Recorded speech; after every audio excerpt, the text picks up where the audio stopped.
Hey everybody, welcome back. So today we're gonna switch things up a little bit.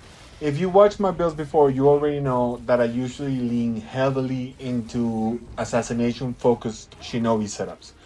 High stealth, quick kills, in and out gameplay. But this time I'm doing the opposite. This is a Shinobi build focused entirely on ultimate damage and uptime.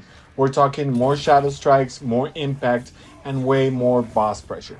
If you want to hit harder chain ultimates and still keep strong utility for raids and survival, this is the one. Now, again, this build is for bosses. I wouldn't recommend it for survivals or for pretty much anything else. I just use it for Saito, Hell Saito, and then the Dragon and Hell Dragon. So the core idea behind this build is simple. We are stacking ultimate gain, stagger damage, and status effects to create a Shinobi that doesn't just assassinate, but controls fights and melts high priority targets. This build shines especially against, like I said before, raid bosses, Oni enemies, and high stagger targets like the Dragon and Saito. And the best part is that you still bring in really good utility to the team. Okay, let's start with the techniques. First up, for the class ability, we're going with Group Vanish, and this is non-negotiable. Group Vanish gives you insane utility.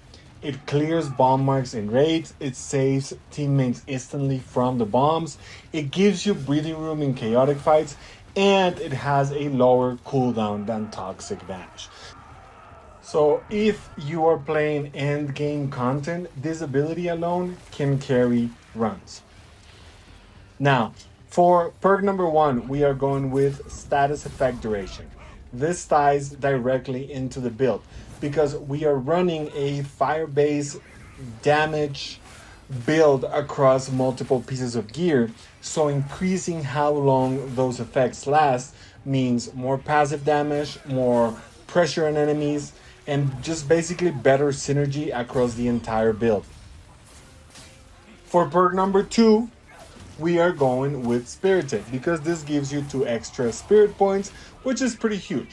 More spirit means more healing, more ability usage, basically just more flexibility in extended fights. It just makes the build feel smoother overall. For perk 3, we're going with Shadow Strike upgrade. And this is where things get serious because this upgrade gives your ultimate 2 extra hits. And since this entire build revolves around ultimate damage and uptime, this is mandatory. More hits equal more damage equals more value every time that you use your ultimate. Now let's talk legendaries. We're running the Lightning Tagenashima, which is still insane. It has instant reload on headshots or kills, it has constant pressure from range, and it helps build your ultimate quickly. So this is not just a range weapon, it's part of your ultimate engine. Then we got the weakening smoke bomb. This is one of the most underrated tools in the game because this thing provides invisibility, it weakens nearby enemies, and it has a lower cooldown than standard smoke bombs. So basically what this weapon lets you do is it lets you revive teammates safely, it lets you clear bomb marks in raids, which works on both raids, and it gives you space to reset fights when you need it. So this thing does pretty much everything. Okay, now let's go over the gear. For your melee weapons, we are stacking stagger damage, ultimate damage, and burning blade. And then specifically on the katana, we're putting katana stagger damage and not all melee damage. And this is important because stagger damage is very strong against the dragon, against Saito, and against other high resistance enemies. And yes, I believe that this also boosts your ultimate effectiveness against stagger bars. Now, Burning Blade ties directly into the status effect duration of the Fire Kunai. And then we're gonna also have Fire Master on a different piece. So everything is basically working together. On the Tagenashima, we're going to run Tagenashima damage, ultimate gain, and auto reload. This is simple and effective. Again, this weapon lets you build ultimate faster, it lets you stay consistent in fights, and it lets you apply pressure from a distance. On the charm, we are using Samurai's Honor, and then the stats on it are melee stagger damage, perfect parry window, and Fire Master.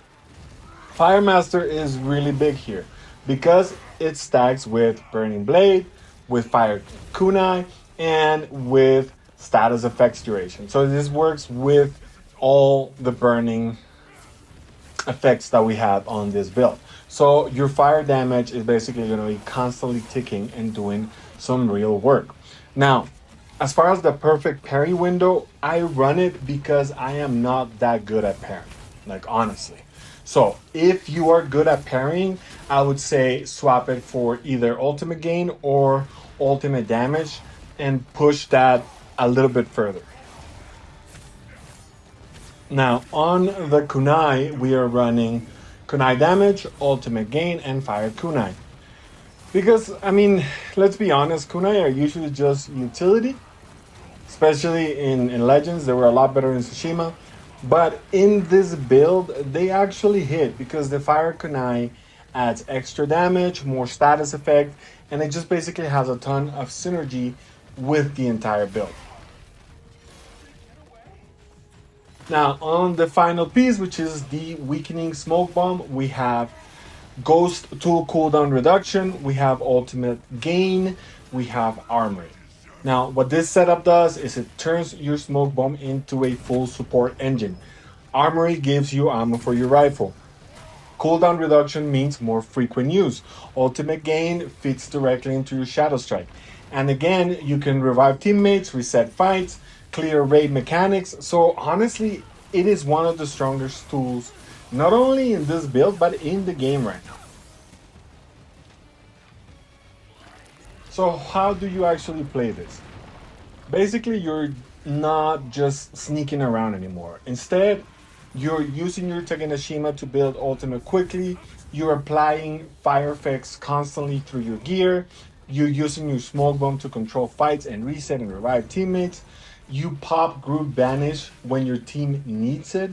And then you go into your ultimate and you kill priority targets. That's basically the loop of it. This build is all about momentum, ability uptime, and smart engagement. You're still a Shinobi, just a lot more explosive. So that is the build, and if you've been stuck running the same assassination setup since the beginning of the game, try it out. I mean, it feels very different and it hits way harder than you would think, especially in endgame content. And that is it for today's video. Thank you so much for watching.